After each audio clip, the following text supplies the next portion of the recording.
Ya, Astrid dan juga saudara, dua terduga pelaku yang telah diamankan oleh pihak kepolisian dari Mapolres Jeneponto, Sulawesi Selatan untuk hasil tes swab yang sudah dilakukan pada hari Selasa kemarin hingga saat ini belum ada, masih menunggu data dari pihak Rumah Sakit Wahidin Sudirohusodo apakah kedua terduga pelaku ini yang telah diamankan terinfeksi atau positif COVID-19 atau tidak.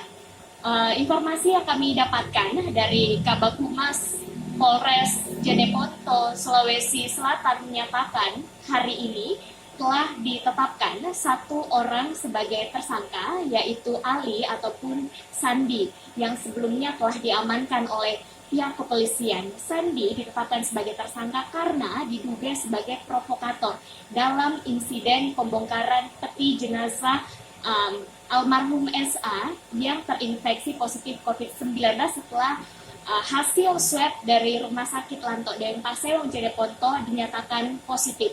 Sementara satu orang lainnya yaitu Syamsul saat ini statusnya masih sebagai saksi dan masih menjalani pemeriksaan oleh pihak kepolisian.